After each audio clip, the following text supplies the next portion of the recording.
तारिणे। जय श्री कृष्ण चैतन्य प्रभु नित्यानंद, श्री अद्वैत गदाधर श्रीवासादि गौर भक्त वृंद। हरे कृष्णा कृष्णा कृष्णा हरे हरे, हरे राम राम राम हरे हरे। जय श्री प्रभुपाद की जय, अनंत कोटि वैष्णव वृंद की जय। हरे कृष्णा। तो आज हम लोग पढ़ने वाले हैं श्रीमद् भगवद गीता अध्याय 4 और श्लोक संख्या 32।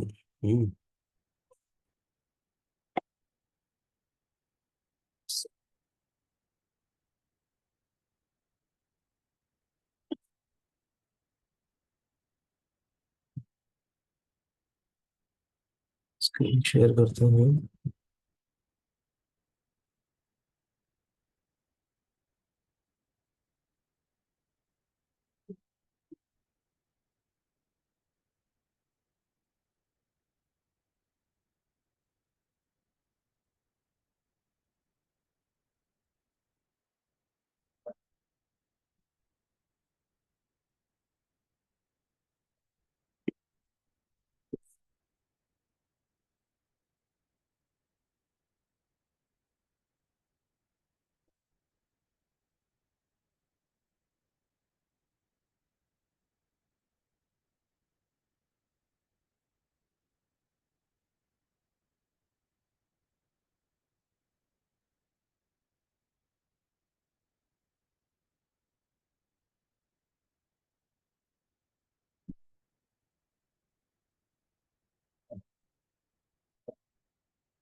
आज पता नहीं, थोड़ा सिस्टम स्लो हो गया जैसे लग रहा है।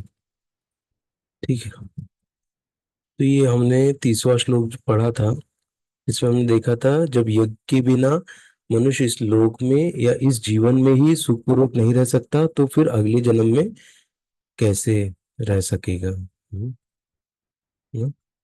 इसीलिए कहा जाता है कि हमको ना तप और दान, ना ये सब हमको करना चाहिए ना।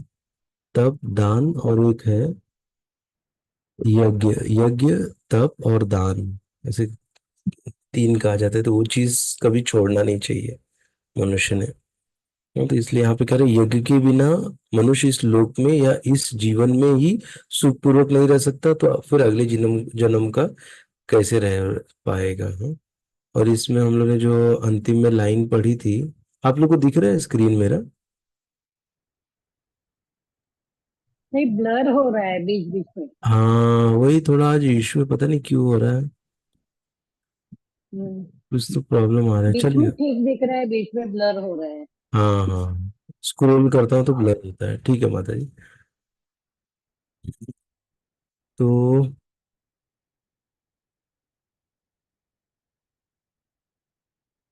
Okay, thank you Prabhu ji.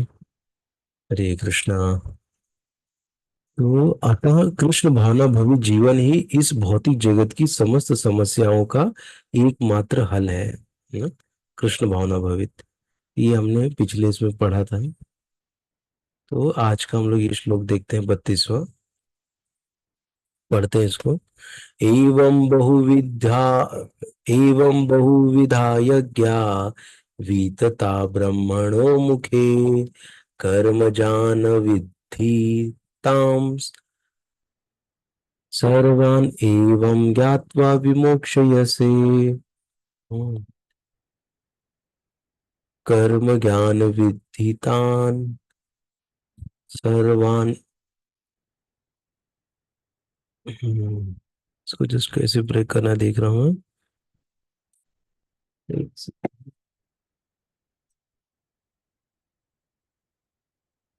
English का भी मैं देख लेता हूँ जरा, ब्रेक करके कैसे पढ़े इसको।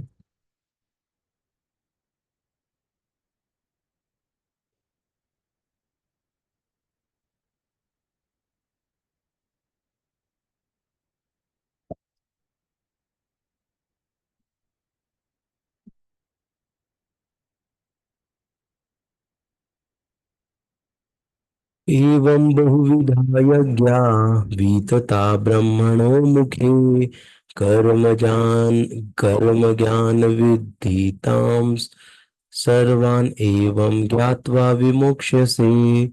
एवं बहुविधा यज्ञा वितता ब्रह्मणो मुखे कर्म ज्ञान विद्धितां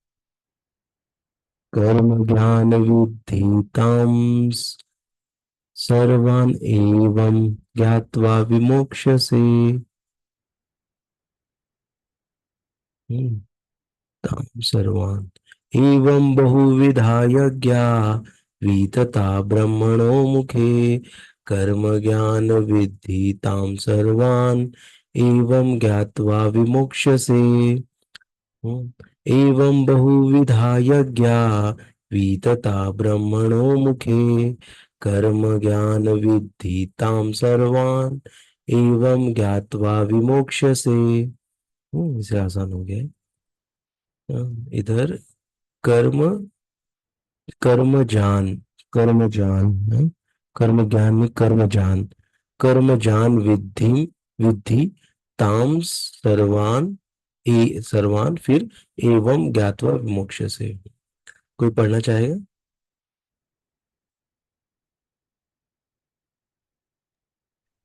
मैं ट्राई करूँ। हाँ पढ़िए माता। ट्राई करती हूँ। यस यस आराम से पढ़। एवं बहु एवं बहुविधा यज्ञा वितता ब्रह्मणो मुखे कर्म जान विद्धि तान् सर्वान् एवं ज्ञात्वा विमोक्ष्यसे। बहुत अच्छा पढ़ा माता, थैंक यू। इसका वर्ड वर्ड मीनिंग पढ़ते हैं। एवं इस प्रकार बहुविधा विविध प्रकार के यज्ञ यज्ञ वितता फैले हुए ब्राह्मण वेदों के मुखे मुख में कर्म ज्ञान कर्म जान कर्म से उत्पन्न विधि जानो तान उन सर्वान सबको एवं इस तरह ज्ञात्वा जानकर विमोक्ष से मुक्त हो जाओगे।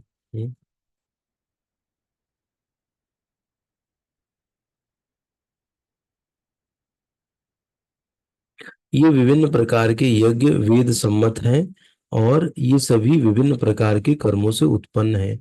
इन्हें इस रूप में जानने पर तुम मुक्त हो जाओगे। ना? तो कौन से विभिन्न प्रकार के यज्ञ हैं जो बताए थे? द्रव्य यज्ञ, स्वाध्याय यज्ञ और योग यज्ञ। ना, ये जो तीन टाइप के यज्ञ हमने पढ़े थे, उसके बारे में बता रहे हैं कि ये विभिन्न प्रकार के यज्ञ वेद सम्मत है और ये सभी विभिन्न प्रकार के कर्मों से उत्पन्न है। इन्हें इस रूप में जानने पर तुम मुक्त हो जाओगे। क्योंकि हमने जो 25 से लेके 30 तक पढ़ा वो यज्ञ के बारे में ही थे ना, हमने जो श्लोक पढ़े। तात्पर्य जैसा कि पहले बताया जा चुका है, वेदों में कर्ता भेद के अनुसार विभिन्न प्रकार के यज्ञों का उल्लेख है। चूंकि लोग देहात्म बुद्धि में लीन है, अतः इन यज्ञों की व्यवस्था इस प्रकार की गई है कि मनुष्य उन्हें अपने शरीर मन अथवा बुद्धि के अनुसार संपन्न कर सके, किंतु देह से मुक्त होने के लिए इन सब का विधान है। इसी की पुष्टि यहाँ पर भगवान ने अपने श्रीमुख से की है। हाँ, हाँ, इसी ना देह से मुक्त होने के लिए इन सब का विधान है। ना, देह से मुक्त होना मतलब क्या?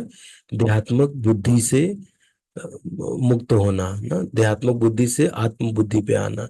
ना, आत्मा लेवल पे आके कार्य करना। नहीं तो चूंकि हम लोग ना खुद को शरीर समझते हैं और फिर हमको ये भौतिक दुख सताते हैं ना, आते हैं तो क्यों? क्योंकि हम हर चीज को अपने शरीर से जोड़ रहे हैं। तो हमको जोड़ना किससे है? आत्मा से। ना, जैसे भगवान से जोड़ना, तो ऑटोमेटिक हम लोग आत्मा के लेवल पे रहते हैं। फिर हमको अपने ना शरीर का जो ना तीन ताप है, उससे हमारी रक्षा होती है। ना, आदि दैविक क्लेश, आदि आत्मिक क्लेश और आदि भौतिक क्लेश। ना, इन क्लेशों से हमारी रक्षा होती है जब हम भगवान से कनेक्टेड होंगे। ना, तो यहाँ पे वही वाला बात बोल रहे हैं कि किंतु देह से मुक्त होने के लिए ही इन सब का विधान है। इसी की पुष्टि यहाँ पर भगवान ने अपने श्रीमुख से की है। ना, हाँ, तो जितने भी यज्ञ कर रहे हैं वो यज्ञ का क्या मतलब है कि हम आत्मा लेवल पे आए, हाँ, उसके लिए कर रहे हैं ये। लेकिन अगर यज्ञ कर रहे हैं लेकिन हम लोग धन इकट्ठा करने के लिए कर रहे हैं या और ज्यादा धन है उसके लिए यज्ञ कर रहे हैं, हाँ, तो ये वाला जो है वो फेल हो जाएगा। करेक्ट। हाँ, ये जो बताए हैं वो फेल हो जाएगा ना, इसीलिए। किंतु देह से मुक्त होने के लिए इन सब का विधान है। देह से मुक्त होना चाहिए ना। शरीर लेवल पे नहीं सोचना चाहिए या कार्य करना चाहिए, आत्मिक लेवल पे होना चाहिए ना, मतलब भगवान से कनेक्ट होके।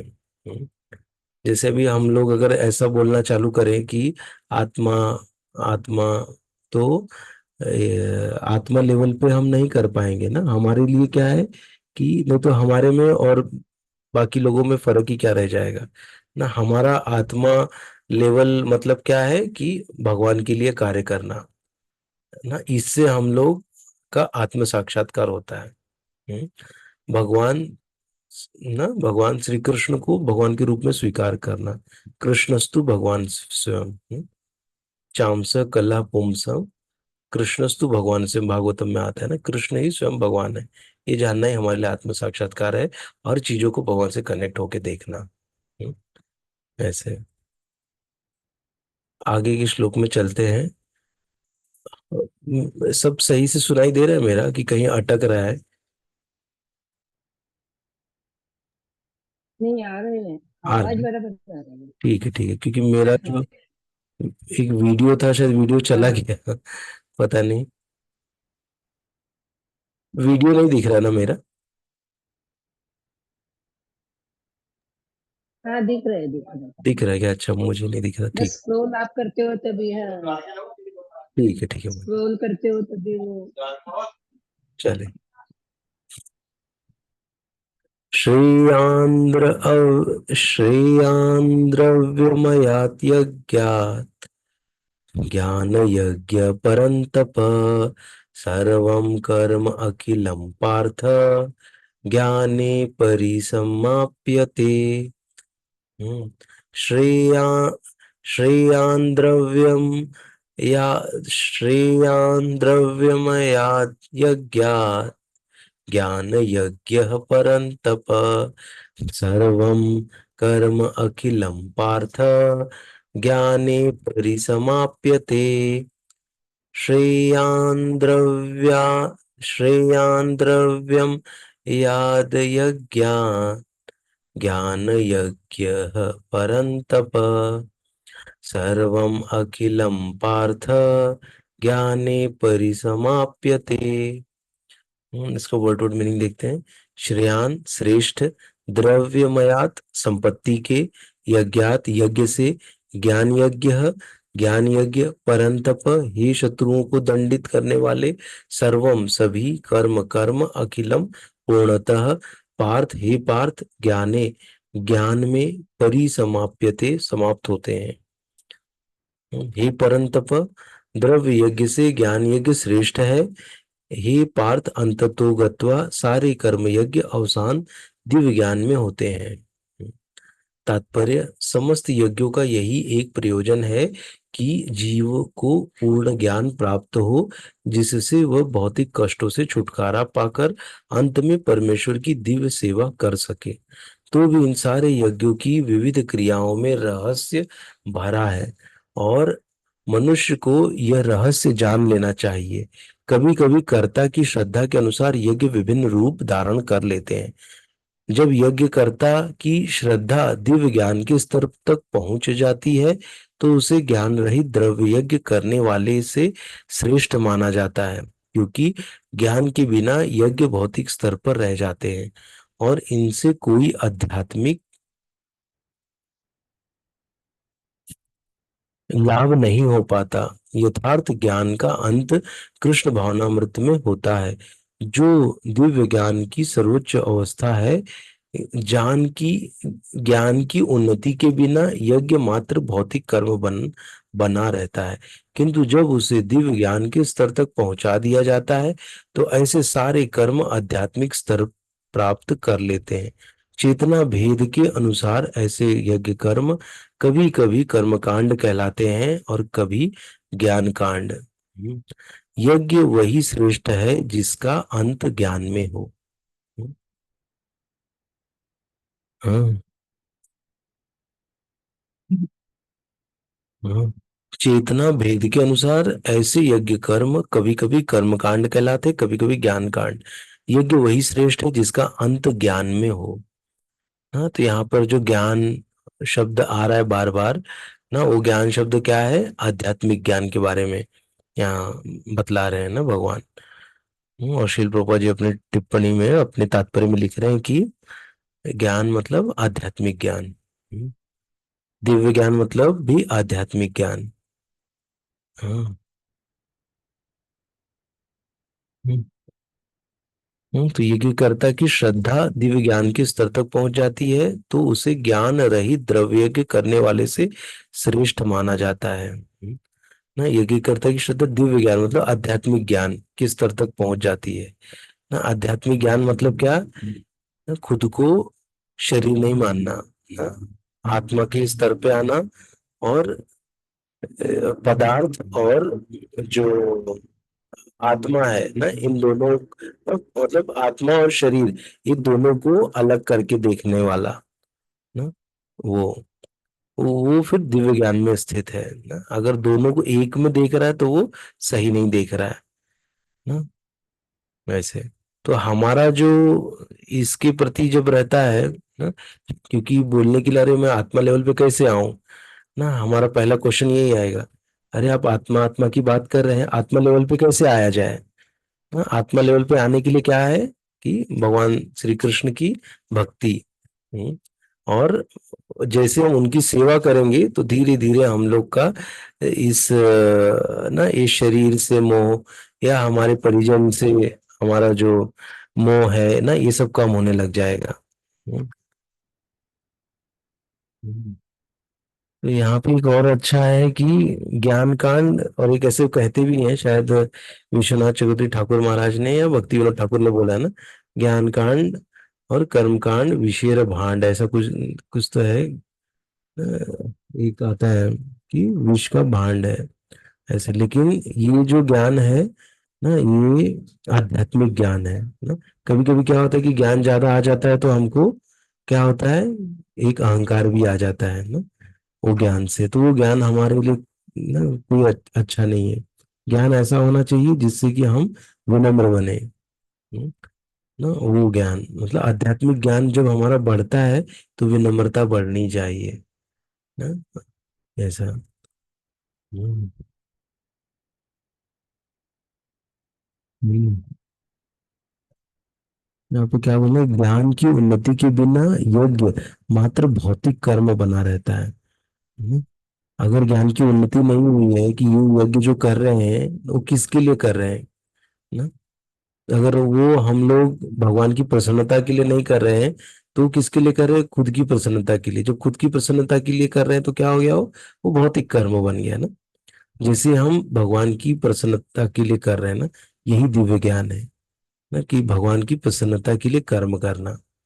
नहीं तो क्या करेंगे हम लोग का आधा जीवन या पूरा जीवन ही चला जाता है अपने लिए करने के लिए ना। हाँ, अपने या अपने से संबंधित लोगों के लिए करने के लिए, करने में ही आधा जीवन चला जाता है प्रसन्न करने के लिए। लेकिन कोई प्रसन्न नहीं होता है एट द एंड। हाँ, लेकिन करना वही सब है ना। लेकिन अगर हम लोग कृष्ण भावना भवित होके करेंगे तो क्या होगा कि हमारा जो चित्त भी शुद्ध होगा, हमारे जो अनर्थ है वो भी दूर होंगे, और क्या होगा, हमारा जीवन भी बहुत शांतमय जीवन हो जाएगा ना। खाली हम लोग वही सेम कार्य करना है ना। जैसे बच्चा है, बच्चे को नहलाओ धुलाओ, उसको स्कूल भेजो, आने के बाद उसको भोजन करवाओ, उसको जो भी कार्य करना है वो करते रहना है ना। लेकिन किस में करना है? कृष्ण भावना में रह के करना है ना। खाली भावना चेंज करनी बस, कृष्ण को याद करते हुए ना। माम अनुस्मर युद्धश्च ना, तो ये युद्ध ही है ना, युद्ध ही लड़ रहे हैं हम लोग ना। तो भगवान को याद करते हुए कर्म करना। तो उससे क्या होगा, हमको कर्म नहीं लगेगा और वो कार्य जो है वो आध्यात्मिक कार्य हो जाएगा। हम्म, ये दिव्य ज्ञान है। हम्म, चेतना भेद के अनुसार ऐसे यज्ञ कर्म कभी कभी कर्मकांड कहलाते हैं और कभी ज्ञान कांड। यज्ञ वही श्रेष्ठ है जिसका अंत ज्ञान में हो। हम्म,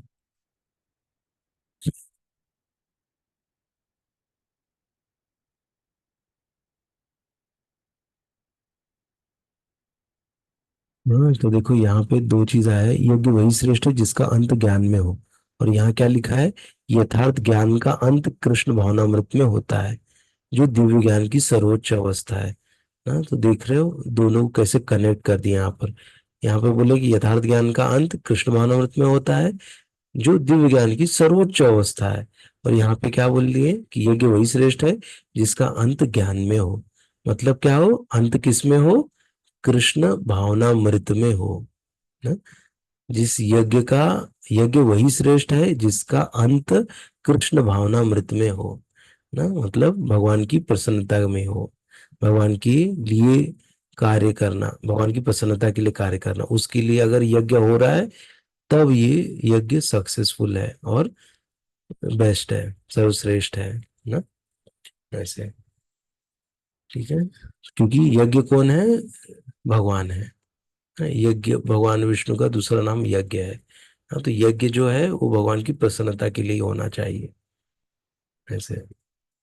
हाँ, लेकिन जैसे हमने देखा कि जो द्रव्यमय यज्ञ होता है उसमें क्या करते हैं ना, दान देते हैं, सबको खाना खिलाते हैं ना, सब अलग अलग, जैसे कुआं खुदवाना ना, किस कुछ तो चैरिटी करना ना। लेकिन वो कर किस लिए रहे हैं कि मेरा जीवन अच्छे से होवे, उसके लिए, मतलब उसको ये नहीं है कि भगवान के लिए वो कर रहा है ना, तो वो दिव्य ज्ञान स्तर पे नहीं है, वो कृष्ण भावना भवित नहीं है ना। और वो करके भी क्या हो रहा है कि वो अच्छा कर्म बना रहा है, पुण्य कर्म बना रहा है। और पुण्य कर्म से कहाँ जाते हैं, स्वर्ग लोक में जाएंगे, भोग करके वापस आ जाएंगे नीचे ना। जैसे हमने देखा था ना कि कैसे 6 महीना हमारा यहाँ का, वहाँ एक दिन होता है ना, मतलब 12 घंटे। यहाँ का एक साल हमारे लिए वहाँ क्या हो जाता है, एक दिन। तो कितना दिन रहना पड़ेगा सोचो। हम्म। हम्म, एक साल मतलब 12 महीने। तो उसको अगर एक दिन होता है वहां पे, तो वहां पे भी उम्र 100 साल ही है, ब्रह्मा की भी उम्र 100 साल है ना। लेकिन रिलेटिविटी आती है ना, सापेक्ष, उसकी वजह से क्या हो जाता है कि ये अंतर आता है इतना। हम्म, अभी कल का श्लोक बहुत बेस्ट श्लोका है, इसको हम लोग कल ही पढ़ेंगे। हम्म, किसी को और कुछ ऐड करना है, बोलना है।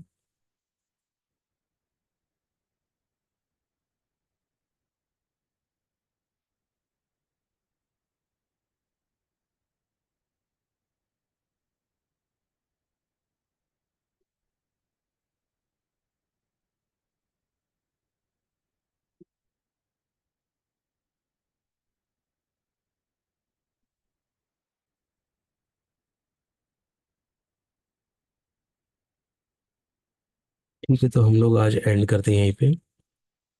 बहुत बहुत धन्यवाद आप सभी का। हरे कृष्ण, जय श्री प्रभुपाद की जय, अनंत कोटि वैष्णव जय की जय। हरे कृष्ण। जय हरे हम सभी को मंगल